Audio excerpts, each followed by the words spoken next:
बिहार की एक ऐसी शादी में शादी होने के बाद से भाई ही बहन के साथ सोने के लिए बेचैन हो गया। घर वालों ने जिद पूरी करने के लिए बहन के कमरे में भाई को एक रात के लिए सुला दिया। आगे का मजरा ऐसा हुआ जिसे सुनने के बाद से आपकी दिल दहल उठेगी। ये सच्ची घटना बिहार के पूर्वी चंपारण जिले के एक गांव की है। 30 अक्टूबर को शादी होती है। जिस प्रकार से सभी परिवारों में नॉर्मल शादी होती है उसी प्रकार से यह शादी होती है। कोई डीजे पे नाचता है, कोई खाने खाता है, तो कोई रिश्तेदारों से मिलता है और कोई गपशप करता है। ये सी तमाम जो घटनाएं घटती हैं शादी विवाह में, वो सारी प्रक्रिया नॉर्मल चल रही थी। लेकिन एक खास बात यह है कि इसमें एक लड़का जो दुल्हन का भाई है वो काफी सक्रिय नजर आता है। सभी कार्यों को बड़ी बेखूबी ढंग से करता है और शादी को सफल बनाने के लिए अपना पूरा प्रयास करता है। दुल्हन का मंडप तैयार किया जाता है, दूल्हे को बुलाया जाता है, दूल्हा आता है, वहां पर सभी लोग वहां इकट्ठा होते हैं। इकट्ठा होने के बाद से पंडित जी आते हैं। पंडित जी आकर इस शादी को सफल बनाने का प्रयास करते हैं और मंत्र पढ़ना शुरू करते हैं। दूल्हा दुल्हन फेरा लगाते हैं।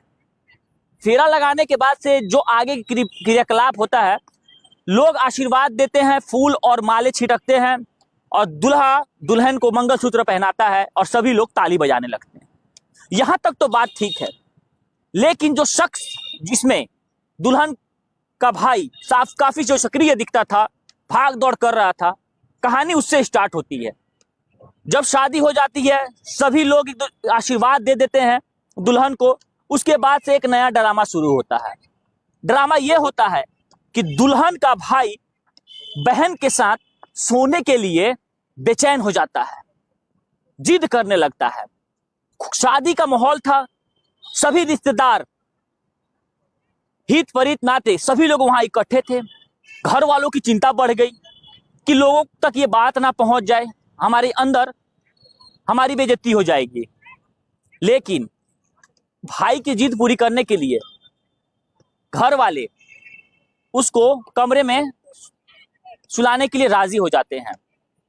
फिर क्या होता है, शादी के दूसरे दिन बाद भाई बहन के घर में जाता है और जिस कमरे में बहन के सुहागरात के लिए कमरा सजा रहता है, उस कमरे में भाई जाता है और सो जाता है। करीबन 11 से 12 बजे के करीब जब उस लड़की के दूल्हा उस दरवाजे पे पहुंचता है और पहुंचने के बाद से दरवाजा खटखटाता है, उसके बाद का मंजर रिश्ते तार तार कर देने वाले थे। जैसे ही दरवाजा खुलता है, अपाजनी स्थिति में भाई और बहन मिलते हैं। शोरगुल होता है, हल्ले मचते हैं और घर वाले इकट्ठा हो जाते हैं। जब घर वाले इकट्ठा हो जाते हैं तो उस लड़के से पूछा जाता है कि अपनी बहन के साथ ऐसा कैसे आप कर सकते हैं। उसके बाद से लड़का ऐसा जवाब देता है जिसे सुनने के बाद से आपके पैरों तले जमीन खिसक जाएगी। पता चलता है कि दरअसल वो उसका भाई था ही नहीं, भाई के रूप में आशिक निकला। और जब घर वालों को पता चलता है कि भाई का नाम रख के आशिक अपनी प्रेमिका से मिलने आया है, तो सर मुंडन कराकर उसे पूरे मोहल्ले में घुमाया जाता है। उसके बाद से उसे पीटा जाता है। पीटने की घटना बिहार के पूर्वी चंपारण जिले की है, दिल दहला देने वाली है।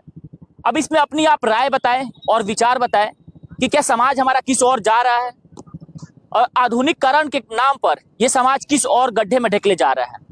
तब तक के लिए हम आपसे लेंगे अलविदा। जय हिंद, जय भारत।